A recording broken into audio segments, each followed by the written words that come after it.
मध्य वर्ग के विवेक और विनीता अपनी इकलौती बेटी उर्वशी और वृद्ध माता पिता के साथ बहुत ही सुकून के साथ अपना जीवन व्यतीत कर रहे थे। परिवार छोटा ही था, घर में जरूरत की सभी सुख सुविधाएं उपलब्ध थीं। जायदाद की लालसा उनके मन में बिल्कुल नहीं थी। यदि कोई चाहत थी तो केवल इतनी कि अपनी बेटी को खूब पढ़ा लिखाकर बहुत ही अच्छा भविष्य दे पाएं। उर्वशी भी अपने माता पिता की इस चाह पर खरा उतरने की पूरी कोशिश कर रही थी। 10 वर्ष की उर्वशी पढ़ने में होशियार होने के साथ ही खेलकूद में भी बहुत अच्छी थी और जीत भी हासिल करती थी।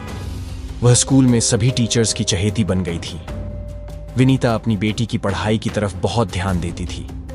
उसे रोज पढ़ाना उसकी दिनचर्या का सबसे महत्वपूर्ण कार्य था।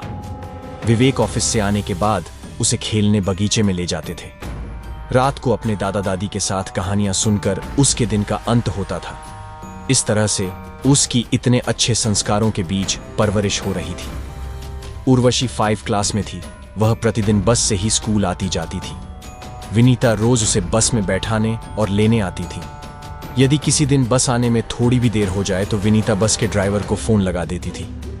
बस से उतरते ही उर्वशी अपनी माँ को समझती, अरे मम्मी, कभी कभी किसी बच्चों की माँ आने में देर कर देती है, इसलिए देर हो जाती है। जब तक बच्चों की माँ नहीं आती तब तक छोटे बच्चों को बस से नीचे भी नहीं उतरने देते। आप क्यों चिंता करती हो? हमारी बस में और स्कूल में सब लोग बहुत अच्छे हैं। अच्छा मेरी माँ, मैं समझ गई। उर्वशी के स्कूल में हफ्ते में 2 दिन खेलकूद का पीरियड होता था। इस पीरियड का बच्चे बहुत ही बेसब्री से इंतजार करते थे। उर्वशी को भी इंतजार रहता था। वह बहुत तेज दौड़ती थी। खेलकूद के टीचर महेश सर, जिनकी उम्र लगभग 27 वर्ष होगी, हमेशा उर्वशी की तरफ सबसे ज्यादा ध्यान देते थे और उसकी पीठ थपथपाना, उसकी तारीफ करना सर की आदत में शामिल हो चुका था। छोटी उर्वशी भी उनके साथ बहुत घुल मिल गई थी। महेश की नीयत इस बच्ची के लिए खराब हो चुकी थी। हवस दिन ब दिन उसके ऊपर हावी होती जा रही थी। अब वह मौके की तलाश में था कि किस तरह अपनी हवस को शांत करे। चंचल और सुंदर उर्वशी को अपना शिकार बनाकर स्वयं कैसे बच निकलना है, यह पूरी योजना एक षड्यंत्र के तहत महेश के मन मस्तिष्क में चल रही थी। एक दिन उर्वशी को अपने पास बुलाकर उसने कहा, उर्वशी बेटा, अभी एक इंटर स्कूल कंपटीशन होने वाला है और तुम तो तेज दौड़ती हो। मैंने उसके लिए तुम्हारा नाम लिखवा दिया है। अब तुम्हें और ज्यादा प्रैक्टिस करनी होगी। तुम यह बात अपने घर पर बता देना। उर्वशी सर के मुंह से यह सुनकर बहुत खुश हो गई। जी सर, मैं बहुत मेहनत करूंगी और जीतूंगी भी। मैं आज ही मम्मी पापा को यह बता दूंगी। मेरे घर में सब बहुत खुश हो जाएंगे। सर, हमें कब जाना है वह मैं तुम्हें बता दूंगा, और यह बात अपनी क्लास में अभी किसी को भी मत बताना, वरना सब ईर्ष्या करने लगेंगे। ठीक है सर, मैं किसी को भी नहीं बताऊंगी। हम जीतने के बाद ही सबको बताएंगे। हाँ बिल्कुल, महेश ने उत्तर दिया। उर्वशी, लो, चॉकलेट खाओगी? नहीं सर, मेरी मम्मी ने कहा है किसी से भी खाने की कोई चीज नहीं लेना। अरे लेकिन मैं तो तुम्हारा सर हूं, मुझसे लेने के लिए तुम्हारी मम्मी कभी मना नहीं करेंगी। अच्छा बोलो, तुम्हें क्या पसंद है? मैं तुम्हारे लिए वही चीज लेकर आऊंगा। नहीं सर, मुझे कुछ नहीं चाहिए। उर्वशी इतना कहकर वहां से चली गई। उर्वशी ने अपने घर जाकर जब इंटर स्कूल कंपटीशन की बात बताई तो घर में सभी लोग बहुत खुश गए। अब महेश की बेचैनी बढ़ने लगी थी। वह जल्दी से जल्दी अपनी काम इच्छा पूरी करना चाहता था। बुधवार को खेलकूद के पीरियड के दौरान महेश ने उर्वशी को बुलाकर कहा, उर्वशी, शनिवार को कंपटीशन है। तुम सुबह 9 बजे स्कूल यूनिफॉर्म पहनकर तैयार रहना। मेरे साथ 2 बच्चे और भी होंगे जो हमारे साथ ही चलेंगे। जी सर, कहकर उर्वशी जाने लगी। तभी महेश ने उसका हाथ पकड़कर कहा, बेटा, जीतना है, अपने सर की इच्छा पूरी करोगी ना? जी सर, मैं बहुत तेज दौड़ूंगी। उर्वशी ने घर पहुंचकर अपनी मम्मी से कहा, मम्मी, शनिवार को मेरी रेस है, मुझे यूनिफॉर्म पहनकर जाना है। सुबह 9 बजे सर आएंगे और खेलकूद खत्म होने पर सर ही मुझे वापस भी छोड़ देंगे। ठीक है उर्वशी बेटा, तुम हिम्मत से दौड़ना, डरना नहीं। हाँ मम्मी। आज शनिवार का दिन था। सुबह 9 बजे महेश कार में 2 बच्चों को बैठाकर उर्वशी को लेने उसके घर आ गया।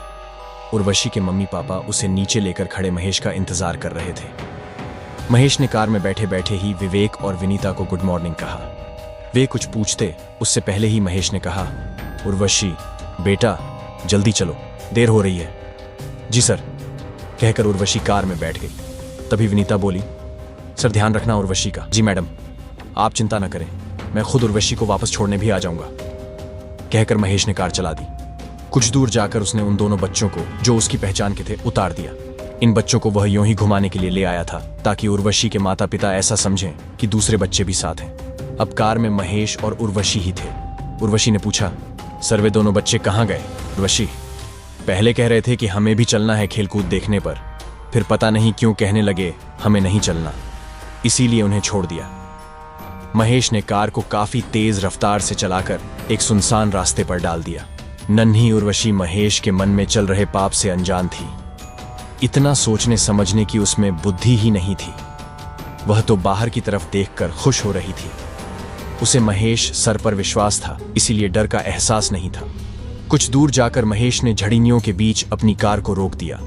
यह देख उर्वशी ने कहा, क्या हो गया सर? यहां तो जंगल जैसा दिख रहा है, हम यहां क्यों आए हैं? उर्वशी, लगता है कार खराब हो गई है, तुम पीछे की सीट पर बैठ जाओ, मैं कार ठीक करता हूं। उर्वशी बात मानकर पीछे की सीट पर जाकर बैठ गई। महेश इसी मौके की तलाश में था, वह भी जल्दी से पीछे आकर बैठ गया। महेश ने कहा, उर्वशी तुम मुझे बहुत प्यारी लगती हो, आओ मेरे पास आओ, मेरी गोदी में आकर बैठ जाओ। नहीं सर, मुझे गोदी में नहीं बैठना, उर्वशी ने जवाब दिया।